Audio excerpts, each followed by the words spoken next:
국립조선왕조실록박물관은 2023년 11월에 개관했으며 조선왕조실록을 원본 그대로 일반인들이 관람할 수 있는 우리나라에서 유일한 이곳 오대산 사고의 전통을 잇는 국립조선왕조실록 박물관입니다.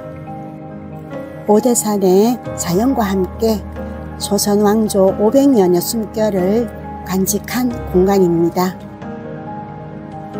아픈 과거를 딛고 고향으로 돌아온 오대산 사고본 조선왕조실록과 의궤 원본을 통해 선조들의 집념과 국민의 염원이 만들어낸 진한 감동을 경험할 수 있습니다.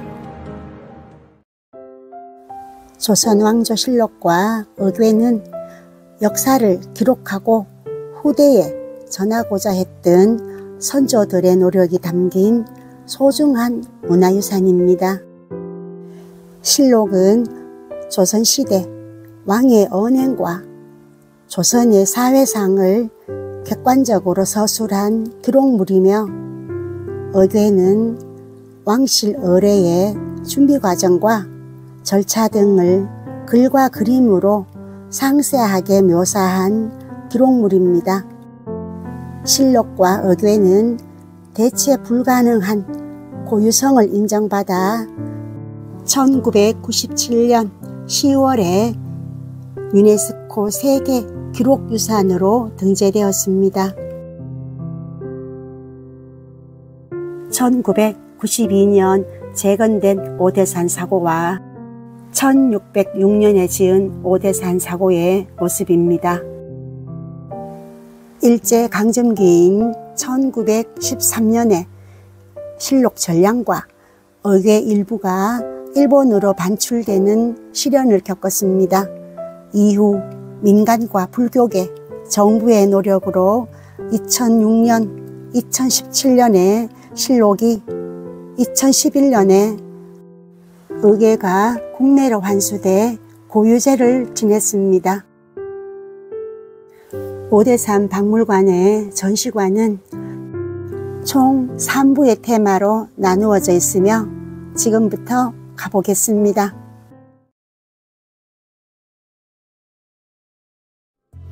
오대산 사고는 강원도 오대산에 있었던 조선왕조의 서고입니다.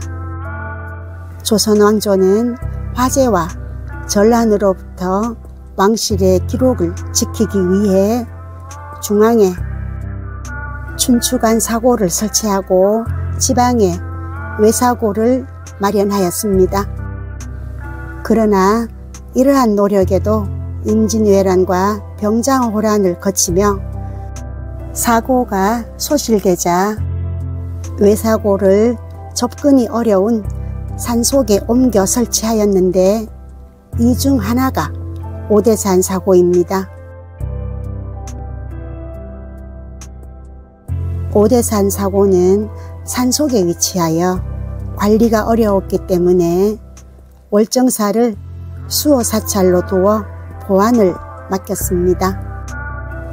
또한 조정에서는 정기적으로 사관을 파견하여 서적 상태를 점검하였습니다. 조선 왕조가 외사고를 엄격하게 관리하였기에 오대산 사고의 서적은 일제강점기에 서울로 이관될 때까지 온전할 수 있었습니다. 오대산 사고는 한국전쟁으로 소실되어 터만 남아 있었으나 사각과 선원 보각을 복원하였고 현재 사적으로 지정되어 있습니다. 조선왕조실록은 제1대 태조 때부터 제25대 철종에 이르는 역대 왕들의 행적을 중심으로 472년의 역사를 담은 기록입니다. 조선은 왕조의 정통성을 증명하는 기록을 중요하게 여겼으며 왕이 자신의 언행을 경계하여 선정을 베풀게 하고 후대에 역사적 교훈을 남길 수 있도록 실록 편찬에 심려를 기울였습니다. 편찬을 마친 실록은 춘추관 사고와 지방의 외사고에 봉안하여 안전하게 보관하였습니다. 26대 고종과 27대 순종은 일제강점기 통치하에 있었기 때문에 이왕직의 주관하에 편년체로 편찬하였습니다. 이 실록은 일본인들의 관여하에 이루어졌기 때문에 사실이 왜곡되었을 위험이 있습니다. 문화재청에서는 고종실록과 순종실록을 조선왕조실록에 포함하지 않았으며 유네스코 세계기록유산에서도 제외됐습니다. 조선왕조실록을 만드는 과정입니다. 왕이 승하하면 실록의 제작이 시작됩니다. 뒤이어 즉위한 왕이 실록청 설치를 명합니다. 실록청은 총책임자인 총재관, 도청과 1방, 2방, 3방의 당상과 낭청으로 구성됩니다. 실록청은 춘추관에 보관하였던 사초와 시정기를 수집합니다. 이때 사관들은 집에 따로 보관하였던 사초들을 실록청에 제출합니다. 승정원 일기와 각종 관청 자료들도 수집하여 실록에 적을 만한 내용들을 정리합니다. 초초, 중초, 정초라는 3번의 작성과 수정을 반복합니다. 정리한 내용들을 토대로 1방, 2방, 3방의 낭성들이 1차 원고 초초를 작성합니다. 도청의 낭성들이 이를 보완하고 수정하여 2차 원고 중초를 작성합니다. 도청 당상과 총재관이 문장체제를 총괄하여 마지막으로 최종 원고 정초를 완성합니다. 실록은 각 사고에 나누어 보관하기 위해 여러 권씩 만들어집니다. 실록은 습기를 먹지 않는 기름종이에 감싸고 보자기로 포장합니다.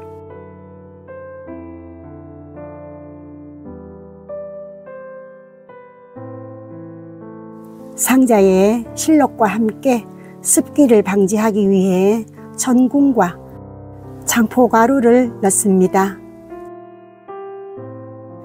완성된 실록과 사초, 시정기 등 편찬 관련 기록들은 잠시 실록청, 춘추관에 보관합니다. 왕은 실록 편찬을 완료한 실록청 관원들을 칭찬하며 상을 내립니다. 창의문 밖 차이람에서는 사초와 시정기 등 관련 자료를 적은 종이를 물에 씻었습니다. 이 과정을 세초라고 하는데 세초를 하여 실록의 내용이 새어나가지 않도록 하기 위함이었습니다. 세초 후 차이람 옆 세검정에서 실록청 관원들을 위한 연회가 열렸습니다. 완성된 실록은 한양의 춘추관과 지방 외사고에 나누어 보관하였습니다. 실록이 외사고로 이동하는 일, 봉안은 춘추관의 관리가 담당하였습니다. 사관은 이러한 봉안 사실을 기록한 봉안형지안을 작성하였습니다. 이러한 조선왕조실록의 편찬 과정은 실록청 어개에 자세히 기록되어 있습니다.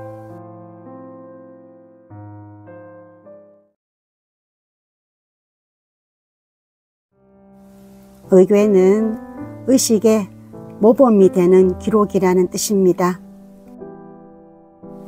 조선시대에는 왕실 행사의 절차를 글과 그림으로 정리하여 행사를 진행할 때 참고하도록 하였습니다.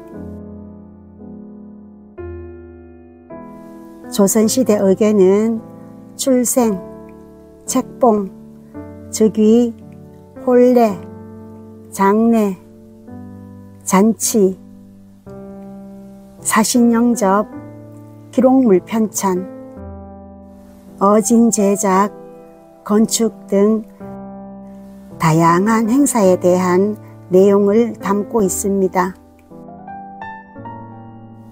의궤는 보통 5에서 8부를 만들어 일부를 임금에게 진상하였고 나머지는 의례를 주관하는 관청에 두거나 사고에 옮겨 보관하였습니다.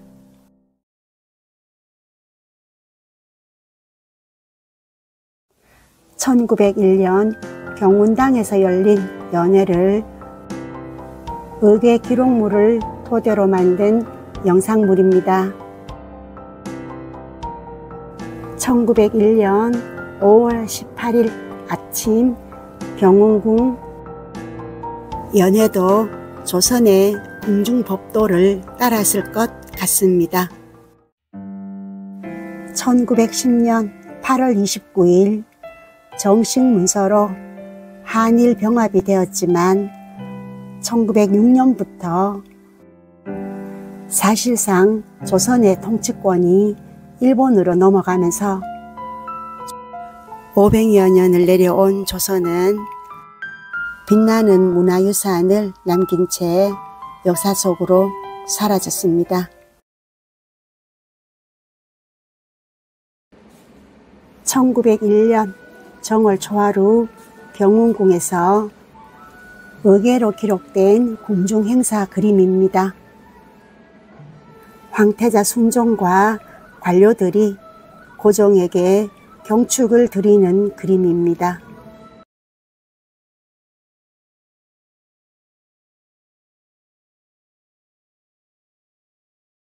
(1901년 5월 13일) 경운궁에서 명년태후를 위한 연회가 열렸습니다.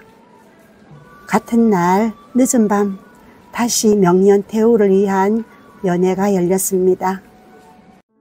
1392년 조선이 개국하면서부터 실록은 편찬되었고 500여 년 동안 굳건하게 지켜온 조선도 일제 강점기를 맞으면서 모든 것이 무너졌습니다. 이젠 왕도 없으며 왕의 일걸수 일투족을 적는 사관도 없습니다. 그러나 우리에겐 선조들이 남긴 귀한 기록물들이 있습니다.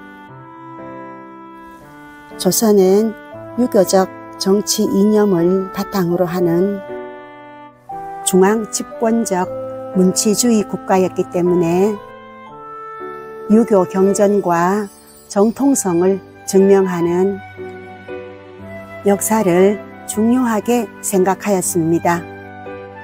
후대에 역사적 교훈을 남겨주기 위해 실록 편찬에 심혈을 기울였습니다.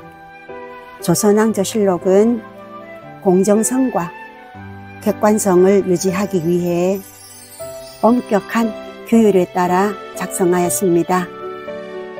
찬란했던 500여 년의 긴 조선의 역사가 110년이라는 외출을 끝내고 돌아왔습니다. 국립조선왕조 실록박물관에서 진짜 조선을 만나보시기 바랍니다.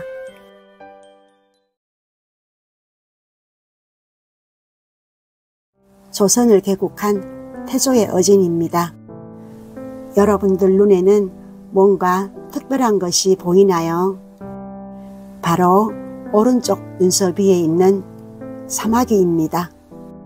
한치의 거짓이 없는 역사. 이게 바로 조선의 역사입니다.